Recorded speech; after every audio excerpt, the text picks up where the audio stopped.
1000 tahun untuk manusia. Amin. Itu sebabnya perbedaannya itu dan perhitungannya itu harus tepat-tepat pada waktu Tuhan bagi kita semua. Kesibukan di atas segala kesibukan tentu tidak ada akhirnya. Tapi hati kita tetap menyatu dengan Tuhan, itu tetap sampai akhir hayat kita. Puji Tuhan, kita sudah mendengar kesaksian, dan kesaksian itulah merupakan bagian dari kebenaran firman Tuhan yang kita harus terapkan, nyatakan, dan buktikan dalam kehidupan berjemaat, kehidupan menjadi anak Tuhan, kehidupan menjadi orang percaya.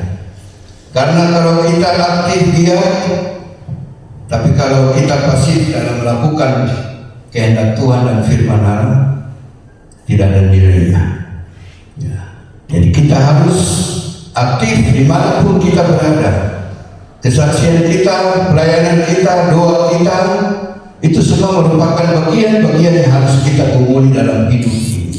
So, kalau tidak demikian, maka biarpun puluhan tahun kita aktif, tapi kelihatan kalau kita pasif dalam hal melayani Tuhan, dalam hal membuktikan kebenaran firman Tuhan kepada sesama kita yang lain, itu juga sia-sia keberingan kita. Nah, untuk itulah setiap waktu dan setiap saat perlu kita dibekali oleh firman Tuhan. Ya, tadi ada 2 pemuda, yang satu sudah keluarga, yang satu belum. Kohak? Belum atau sudah? Oh, belum. Jadi berdoa supaya Tuhan kirim penolong supaya tampil seperti yang satu tadi. Kami di belakang sini ada 2 asrama, 2 gubuk yang sejak kami hadir di daerah ini, tempat ini, di Saleh ini, kami ada 2 gubuk. Anak-anak asuh kami sudah sekian puluhan ya, dan kami rencanakan bahwa ada reuni akbar yang bersamaan pula dengan syukuran akbar kami di gunung ini. Jadi itu terjadi nanti pada 5 Maret 2026.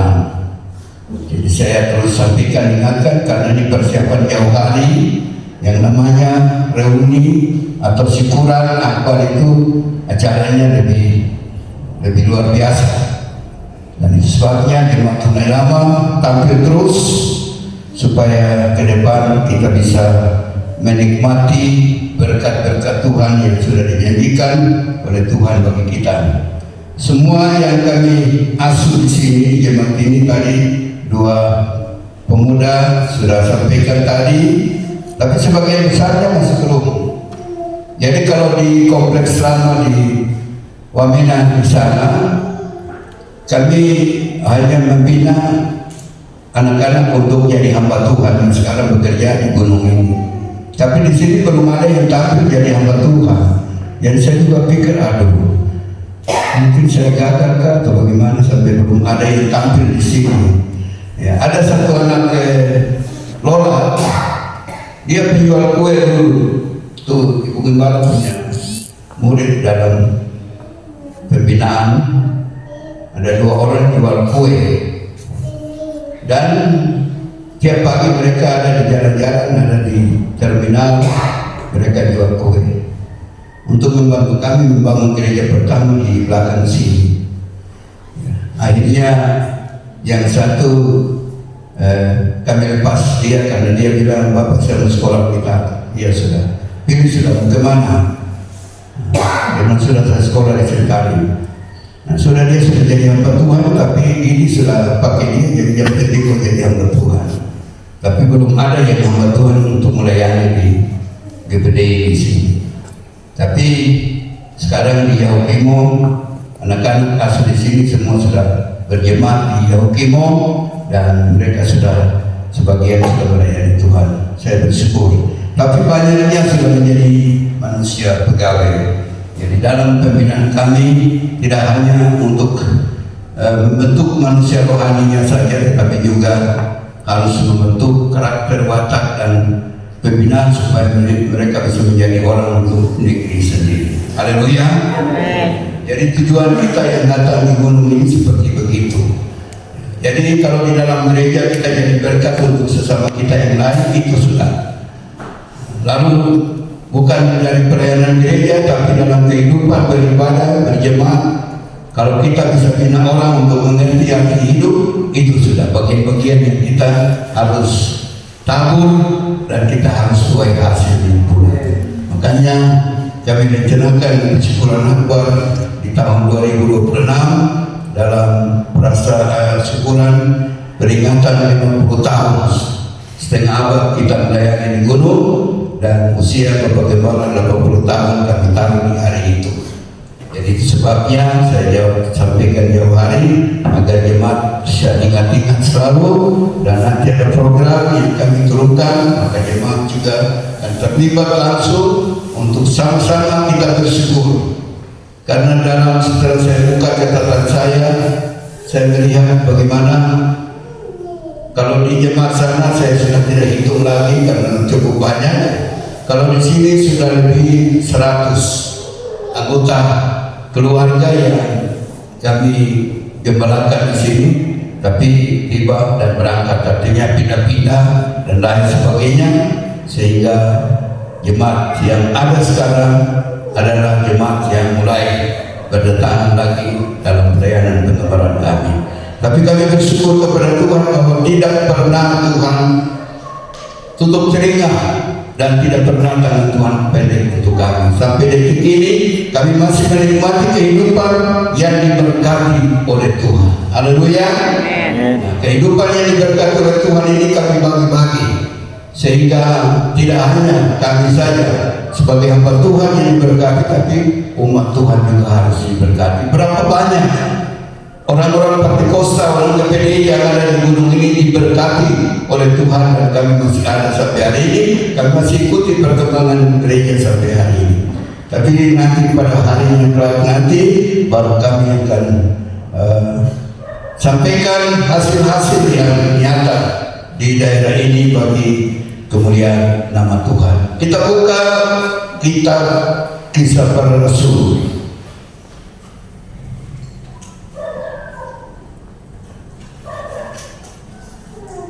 Kita telah masuk di bulan yang kelima, ke-6, dan di mana kita masih ada di dalam tema kekuatan kuasa Pentakosta lanjutan yang masih ada sampai hari ini. Ibu Jenny, kesaksian tadi sudah merupakan bagian dari firman Tuhan yang dia bisa tabur dan dia lihat hasilnya. Jadi apa saja yang kita bisa lakukan, tentu kita ingin kita lihat hasilnya. Bagaimana penyertaan Tuhan, bagaimana pemberkatan Tuhan, bagaimana penjagaan Tuhan, bagaimana Tuhan selalu menunjukkan belas kasihannya kepada umat manusia, utamanya kepada diri pribadi kita, sehingga berangkat dari gereja GPDI Wamena dulu sampai hari ini masih ada sampai hari ini. Haleluya. Amin. Jadi setiap anak Tuhan yang berangkat dari awal menerima Kristus sebagai Tuhan dan Juru Selamat sampai akhir pun Tuhan selalu memberkati. Kita baca Kisah Rasul pasal 2 ayatnya yang 41 hingga 47. Kekuatan kuasa Pentakosta yang perlu kita harus nikmati, hasil awal yang pernah dinikmati oleh gereja pertama di Yerusalem, dan akan berlipat ganda 2 kali lipat pada akhir zaman. Sebagaimana Yesus dalam penyampaiannya seperti yang sering saya katakan, seperti yang berlaku pada zaman Nuh, demikian juga akan berlaku pada zaman anak manusia. Jadi kejahatan di zaman Nuh akan dilipat gandakan pada zaman mengakhiri zaman anak manusia datang. Begitu juga kejahatan di Sodom dan Gomora akan terjadi 2 kali lipat lagi pada zaman akhir. Nah, kegerakan Pentakosta pada zaman awal akan terjadi 2 kali lipat lagi pada zaman akhir. Nah, dengan adanya kegerakan 2 kali lipat ini, maka di sana sini kita semua bisa ikuti dan mendengar bahwa ada persekutuan orang-orang percaya yang bergabung, yang tidak mengenal denominasi gerejanya, tidak membawa nama gerejanya, tetapi persekutuan orang-orang percaya yang masuk dalam organisme untuk menyongsong hari kedatangan Tuhan. Jadi di gemar kita masing-masing seperti ini, kita digembleng, dipersiapkan untuk memasuki persekutuan global yang nanti terjadi pada zaman akhir. Jadi kita tidak boleh lengah dan tidak boleh lalai, tapi dimanapun kita berada, kemanapun kita pergi, kita harus terlibat dalam pelayanan, terlibat dalam persekutuan ibadah, terlibat di dalam kesaksian kita untuk menyongsong hari Tuhan. Karena pada hari Tuhan akan tiba, tidak ada merek gereja. Ini perlu kita harus catat. Tidak ada denominasi gereja, tidak ada penampilan pendeta, pemimpin dan organisasi gereja manapun. Semua akan memasuki akhir di mana Yesus akan kembali mendirikan kerajaannya di bumi ini. Dan untuk itulah Bapak Ibu jemaat sekalian, sebentar kita akan dipersatukan dalam perjamuan Tuhan. Untuk itu saya ajak kita semua bangkit berdiri membaca bersama-sama Kisah Rasul pasal 2 ayatnya yang ke-41. Setelah hari Pentakosta,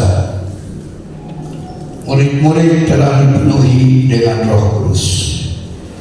Kemudian penjabaran daripada kepenuhan Roh Kudus ini, bagaimana murid-murid itu bisa meletakkan dasar-dasar awal untuk pertumbuhan gereja ke akhir zaman. Kita baca cara hidup jemaat yang pertama. 1, 2, 3. Orang-orang yang menerima perkataan memberi diri dibaptis, dan pada hari itu jumlah mereka bertambah kira-kira 3.000. Mereka bertekun dalam pengajaran rasul-rasul dan dalam persekutuan, dan mereka selalu berkumpul untuk memecahkan roti dan doa. Maka ketakutanlah mereka semua, dan tanda, dan semua orang yang telah menjadi percaya tetap bersatu, dan segala kepunyaan mereka ada bersama. Dan selalu ada mereka yang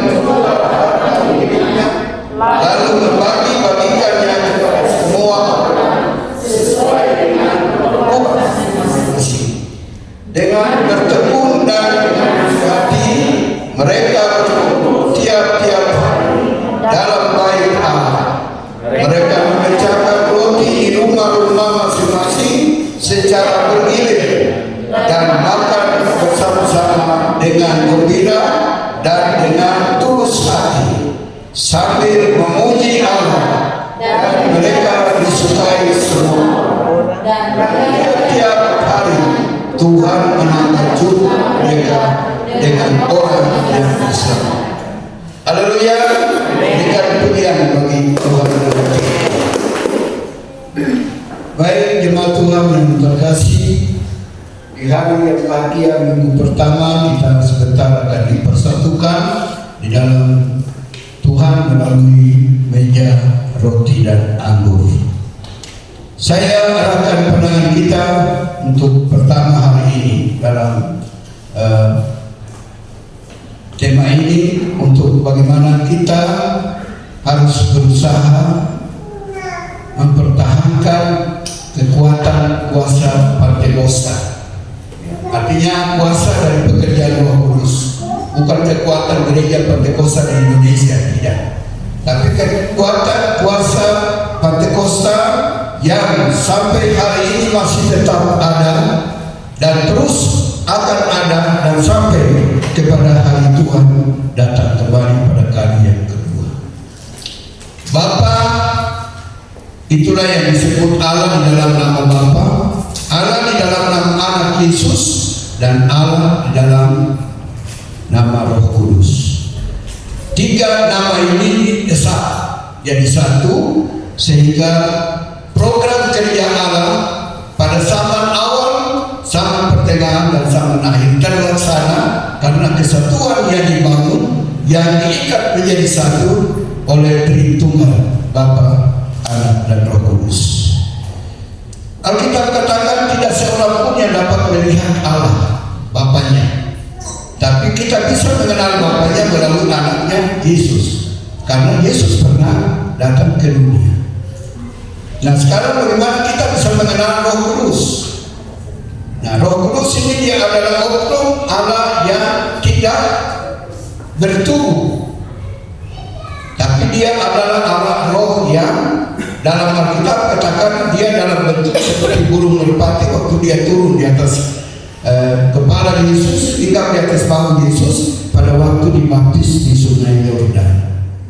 Nah, jadi Roh Kudus digambarkan seperti burung merpati yang berapa minggu lalu kami sudah tunjukkan itu melalui slide di sini, gambar tentang hati manusia yang menolak dan hati manusia yang menerima kebenaran.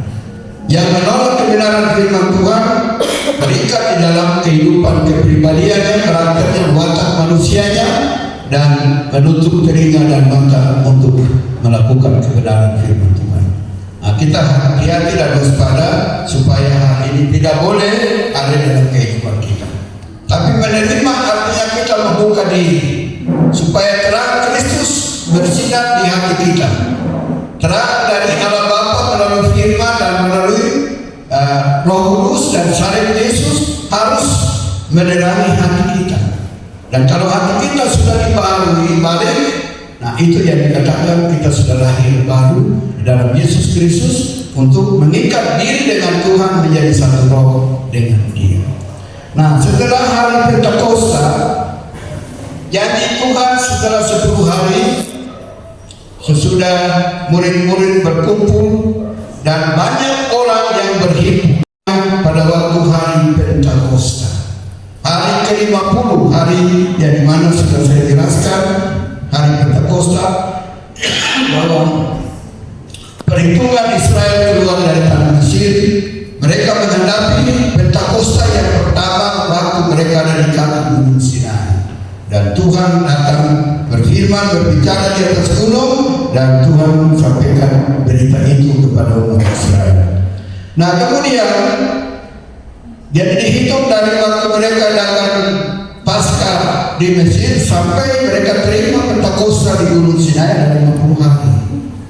Nah, sama seperti yang sekarang, mulai dari Paskah sampai hari ketuhanan Roh Kudus ada 50 hari. 40 hari Yesus bangkit dan Dia menyatakan ini kepada umat manusia, dan kemudian Dia kembali ke surga dan Dia sampaikan pesan ini kepada murid-murid, jangan kamu tinggalkan Yerusalem, tunggu dan bersedia.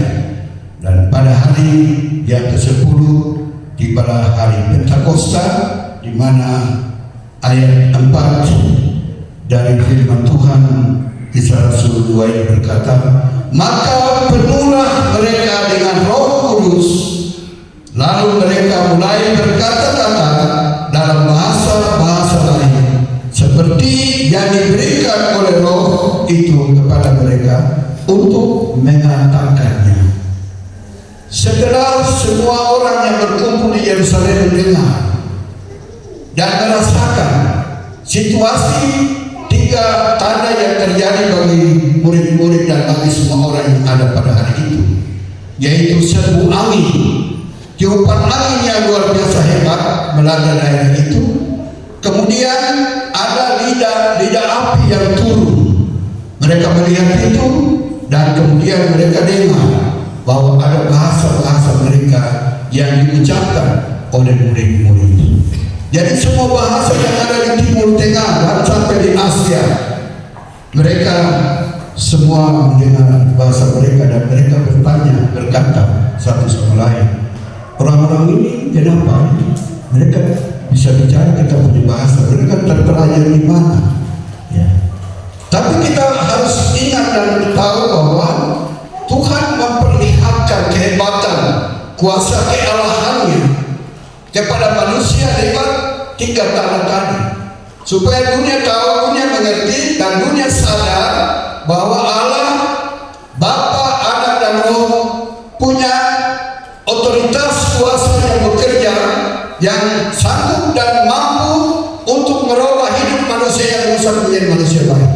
Amin. Amin.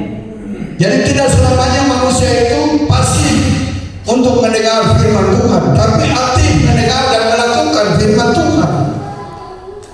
Ya, jadi kalau tiap hari Tuhan sering bersaksi seperti kesaksian kita hari ini, itu bukti nyata yang Tuhan buat untuk kita. Maka kita semua ini harus saksikan itu dimanapun kita berada, dan kita buktikan itu bahwa sampai hari ini Tuhan baik. Baik itu baik dalam hal apa? Mungkin baik dalam tuntun kita di jalan, mungkin baik dari kesusahan, kekurangan kita dia cukupi, atau baik dalam kesehatan kita dan lain sebagainya. Semua memang Tuhan baik. Tapi kebaikan Tuhan itu harus dibalas, karena Allah punya belas kasihan terhadap manusia, sehingga dia melihat bahwa kalau sampai begini terus tidak ada manusia yang bisa luput dari hukuman kebinasaan. Maka dia utus anaknya datang ke dunia menjadi manusia seperti saya dan saudara. Jadi dia bawa rupa Allah masuk ke dunia, dan dia berkehendak supaya rupa Allah itu ada di dalam dia dan ada di dalam manusia. Amin. Ya, jadi bukan dia datang sekedar hanya jalan-jalan. Ya, tapi tadi saya saksikan bahwa bukan sekedar berjalan-jalan ke Bali, tapi sedang melaksanakan suatu tugas yang dipercayakan oleh pemerintah. Tapi di samping itu juga dia laksanakan panggilan tugas rohaninya, panggilan ibadahnya, panggilan persekutuannya dengan Tuhan. Jadi dimanapun kita pergi, kemanapun kita berada, kita harus ingat itu, bahwa Tuhan selalu tuntun kita di jalan yang kita tempuh. Ya. Saya kembalikan perjalanan Yakub yang penuh dengan tantangan berat. Ya, kalau Isa tidak terlalu banyak tantangan, tapi Yakub punya tantangan berat. Dan kenapa sampai Yakub punya nama berubah jadi Israel? Karena Tuhan menghendaki supaya dia menjadi berkat untuk anak cucu. Padahal awal-awalnya dia sudah buat banyak kesalahan, dia menipu dan lain sebagainya, dia menyakiti hati mertuanya dan sebagainya. Tapi pada waktu dia mengadakan pergumulan di Sungai Yakub dengan malaikat Tuhan, dia sadar itu sampai fajar terbit, dan malaikat Tuhan ingin untuk mau kembali. Yakub bilang tidak, saya tidak akan kasih lepas kalau saya belum diberkati oleh Tuhan. Haleluya, haleluya. Malaikat Tuhan pukul pangkal paha daripada Yakub, daripada cek fajar menyingsing. Itu sebabnya Yakub diberkati untuk menjadi berkat buat seluruh dunia, sehingga Israel namanya tersebar. Jadi orang-orang banyak yang berkumpul di saat itu adalah keturunan-keturunan dari Yakub yang sebenarnya, yang mereka datang dari berbagai daerah dan kota dan negara. Tapi mereka belum tahu latar belakang mereka, sehingga mereka heran dengan adanya peristiwa di angin Yerusalem ini.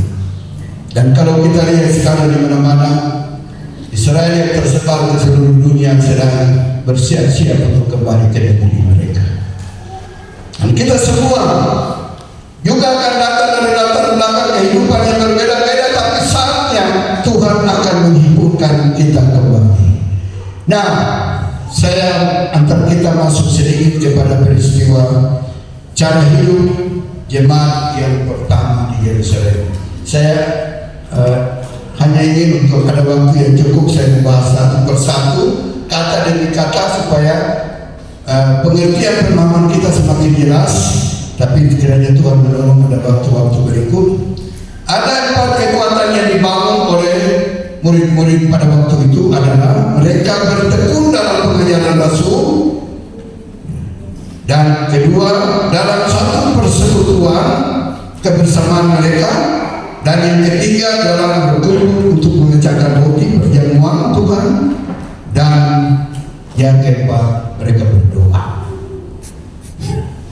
Dari 4 bagian ini dasar yang diletakkan oleh gereja awal di Yerusalem, sehingga dengan dasar ini pertumbuhan dan perkembangan gereja mulai tersebar. Nah, sekarang kita lihat bagaimana hasil dari pertumbuhan gereja-gereja di dunia sampai saat ini, dan gereja sedunia akan mengakui kebenaran ini, dan orang-orang percaya di dunia pun akan berkumpul bersama-sama pada suatu waktu.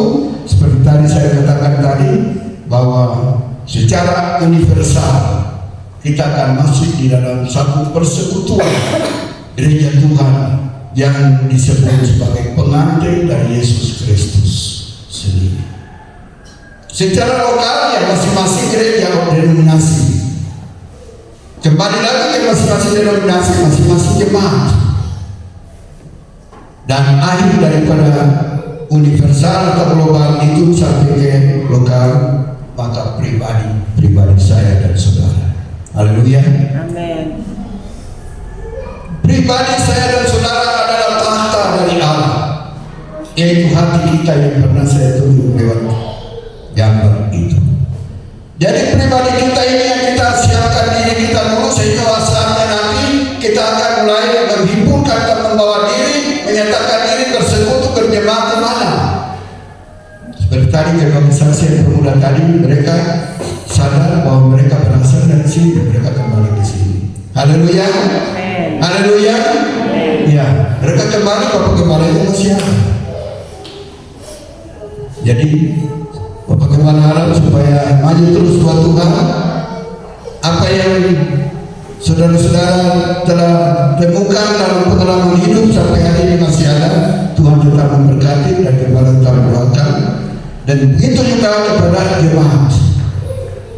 Nah, sekarang yang paling penting bagi kita di hadapan gereja dan di hadapan Tuhan itu adalah hati pribadi kita. Pribadi kita ini yang harus menyatu dengan Tuhan, dengan rohnya, dengan firman-Nya, baru kita bisa praktekkan, jabarkan kebenaran firman Tuhan dengan apa yang tadi dikatakan, segala sesuatu milik bersama, dan kepunyaan mereka adalah kepunyaan bersama. Itu pun nanti kita bahas, karena itu ada sangkut pautnya dengan rohani dan jasmani. Dan kemudian apa yang kita punya kita bagi-bagi, itu juga perlu harus waktu yang cukup untuk kita praktekkan dan diskusikan, supaya kebenaran ini tidak boleh ya hanya disampaikan saja lalu hasilnya tidak ada. Kemudian berikutnya bahwa mereka bertekun dengan sehati, mereka berkumpul tiap-tiap hari dalam bait Allah. Ya seperti sekarang, walaupun bukan tiap hari, tapi setiap minggu. Kalau seminggu sekali, kenapa kita harus ada di rumah? Kalau kita ada di tempat, baru kita tidak ke gereja. Kalau sakit ya tidak apa-apa. Nah begitu juga kalau kita sehat, saya pikir kita ada dimanapun, tapi kita tetap ingat bahwa panggilan ibadah kita harus ada di situ. Di gereja manapun, yang penting kita ada di situ. Ya. Ketua Majelis Daerah di Pulau Bali itu Pendeta Soeharto, mungkin keluarganya Pak Presiden Soeharto dulu. Ya pernah kami berbincang-bincang, dia ajak saya ke Bali, tapi sampai hari ini saya belum ke Bali. Ya. Puji Tuhan. Jadi kebersamaan orang-orang percaya di waktu gereja awal di Yerusalem itu, mereka seia dan sedana, sepakat dalam hal yang baik, bukan sepakat seperti Ananias dan Safira, tidak. Itu kesepakatan itu yang banyak dipraktekkan sekarang di mana-mana, sehingga hancur rusak dan kerja Tuhan terjadi sana sini. Tapi kesepakatan yang mereka bangun, yaitu kesehatian mereka yang membuka diri untuk Tuhan menjadi berkat kepada orang lain. Jadi tidak dibatasi dalam kesepakatan mereka untuk melakukan hal-hal yang baik dan yang berkenan, pertama kepada Tuhan, kedua kepada sesama. Nah itu yang mereka lakukan, sehingga jumlah nilai mereka bertambah-tambah dalam jemaat. Itu yang membuat dan menggerakkan orang-orang banyak yang tadi datang berkumpul, yang mereka mulai kritik dan menuduh mereka dalam macam-macam cara bahwa mereka ini seperti baru mabuk anggur dan sebagainya. Tetapi akhirnya mereka juga merasa dan melihat bukti nyata dari orang-orang pertama yang menerima Roh Kudus Allah itu, mengakui menerima dan mengakui itu, dan mereka lakukan dalam satu persekutuan bersama, perhimpunan bersama, doa bersama dan sebagainya, dan sambil memuji-muji Allah, dan mereka semua disukai orang. Jadi kalau orang senang dengan kita, pasti mereka lihat kesaksian yang kita bawa, mereka lihat perbuatan baik yang kita lakukan terhadap mereka, akhirnya bisa Tuhan bicara melalui mulut mereka. Aduh, saya mau ikut ibadah di ibu punya gereja, bapak punya gereja, bisakah? Sebenarnya bukan tidak bisa, bisa saja. Nah, itu yang terjadi. Jumlah jiwa mulai bertambah dari 3.000 menjadi 5.000 dan seterusnya sampai hari ini. Gereja ada di mana-mana, walaupun banyak masalah yang terjadi sehingga masing-masing orang memilih dan menentukan dirinya sendiri untuk berjemaah di mana yang dia kehendaki dan dia inginkan. Nah, jadi yang perlu kita harus jaga dan pelihara di sini adalah kekuatan kuasa Roh Kudus ini, yang menyatukan kita menjadi warga jemaat yang bersekutu dalam satu jemaat. Kalau kita sudah menjadi warga dalam satu jemaat, berarti apa yang kita dengar terima lewat persekutuan ibadah kita, baik di bait Allah atau di gedung ibadah maupun di rumah-rumah ibadah. Gereja sedang menerapkan apa yang bermula dari persekutuan orang percaya di hari Pentakosta itu. Nah, tetapi kadang-kadang juga terjadi salah paham dan lain sebagainya, dan itu yang membuat kadang-kadang gembala juga harus pusing untuk menetralisir keadaan jemaat supaya jemaat harus aktif dan baik dengan pikiran yang sehat. Kalau ada persoalan dalam pribadi keluarga, jangan lempar ke sana, lempar ke sini, tapi selesaikan. Sendiri tahu kalau salah, ya selesaikan. Panggil Bapak Gembala. Gembala juga manusia punya waktu terbatas, apalagi usia seperti Bapak Gembala sekarang ya. Masa muda saya kalau gereja jemaat pertama di sana, ya, semangat itu tidak pernah berhenti dan keluar kota terus. Buka-buka jemaat tiap minggu saya bagi tugas menjadi selayani. Gembala-gembala keluar kota masuk melayani, saya keluar kota. Bergantian seperti begitu. Sehingga mulai membuka jemaat-jemaat dan GPD sekarang bisa berkembang bagus. Tapi apakah ini masih pelihara dijaga atau tidak? Saya dengar kemarin hari Pentakosta kedua, semua diarahkan untuk berkumpul, tapi ada yang tidak berkumpul. Ya, kita udah lama memang kita sudah berkumpul bersama dengan wilayah timur. Hari Pentakosta kita sudah adakan di sini, jadi kita tidak hadir pada hari keduanya. Tapi yang diselenggarakan oleh penghubung daerah, mereka selenggarakan, tapi rupanya belum ada kekompakan sehingga banyak dalam jemaat dalam kota juga tidak hadir di Sadaya. Saya dengar itu. Tapi semuanya itu adalah kekurangan-kekurangan yang harus diperbaiki. Kesadaran untuk mengembalikan rasa berpentakosta yang baik dan benar itu yang bagaimana? Itu yang harus kami tunggu waktu Tuhan bagi hari ini akan terjadi.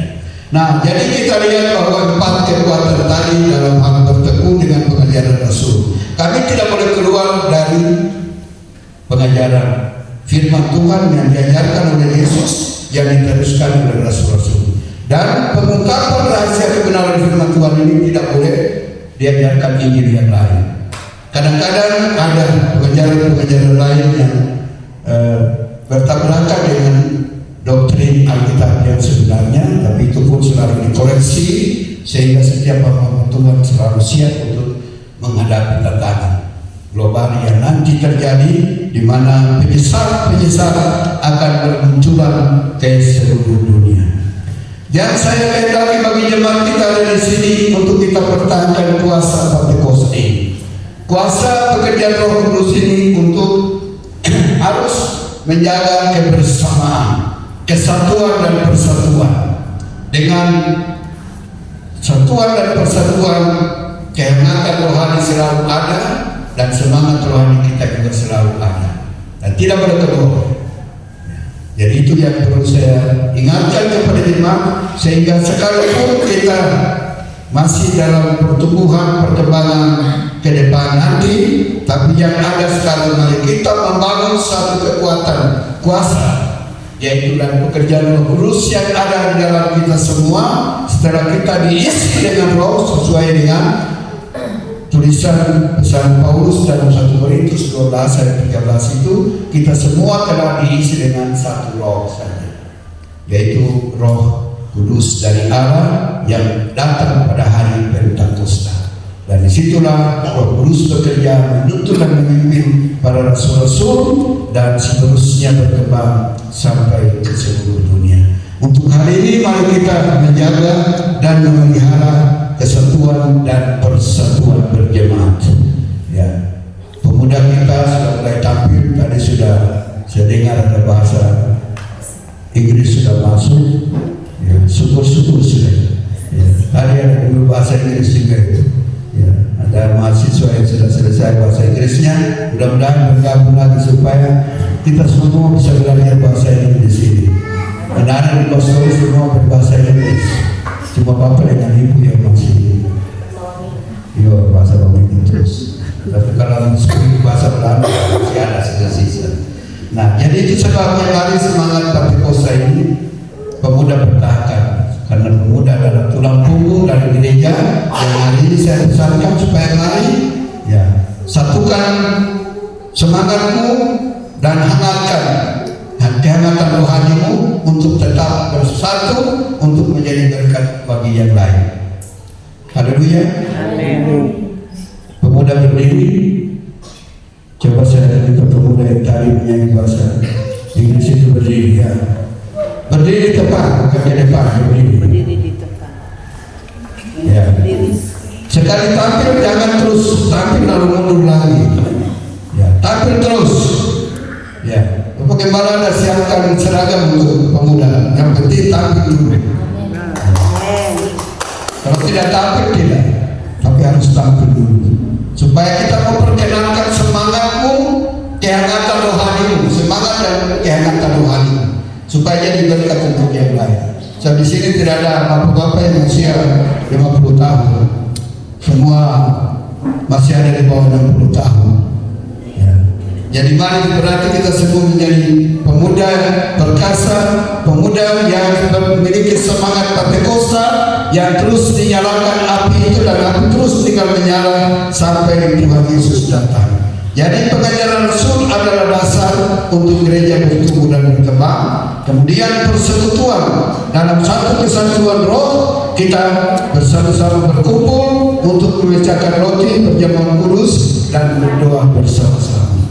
Dan kami harap supaya di dalam kekuatan ini kita bangun bersama, mulai dari sekarang di bulan yang kelima, ke-6 di tahun 2024 ini, sehingga ke depan nanti apa yang telah kita ikuti dan dengar, perubahan situasi dan kondisi kita di gunung ini makin hari makin harus berubah.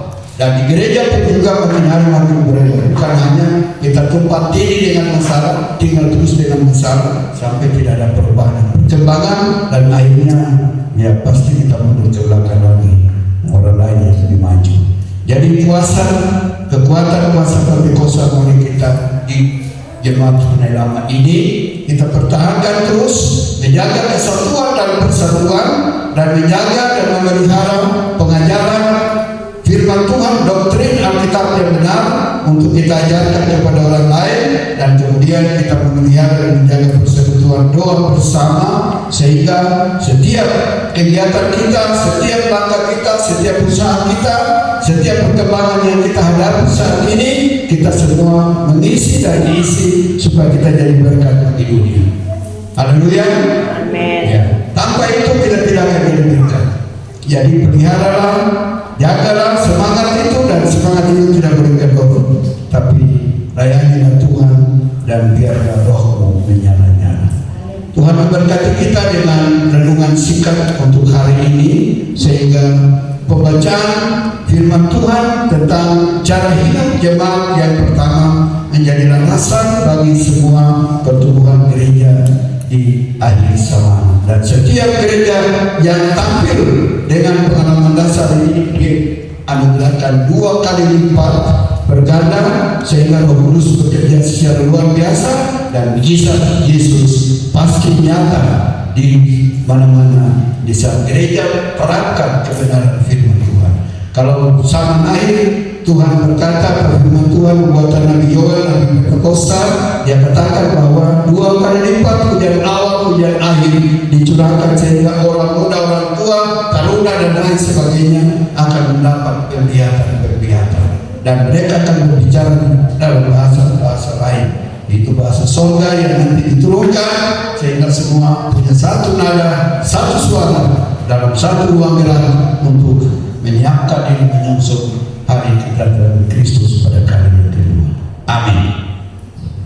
Kita masuk pada bagian yang berikut adalah perjamuan Tuhan sesuai dengan jadwal waktu bagi kita dalam jemaat untuk mengambil bagian dalam persekutuan perjamuan kudus. Sebelum kita masuk dalam meja perjamuan Tuhan, saya mengajak kita semua tundukkan kepala sejenak.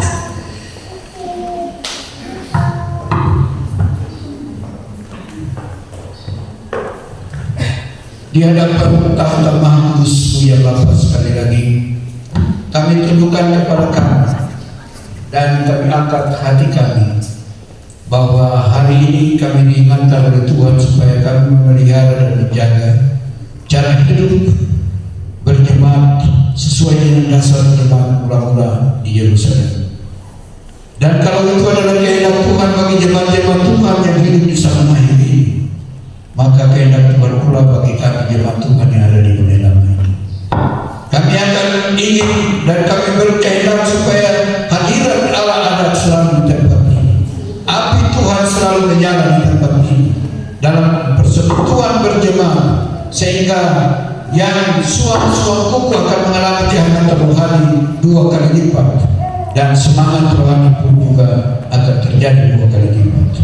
Dan itu yang sangat dibutuhkan dalam persekutuan berjemaat, sehingga semua jemaat ini diberkati dalam hari hidup masing-masing menghadapi hari-hari ke depan, baik dalam persekutuan berjemaat, persekutuan ibadah-ibadah, perkumpulan jemaat di mana saja, kapan saja yang kami lakukan, Tuhan selalu hadir bersama.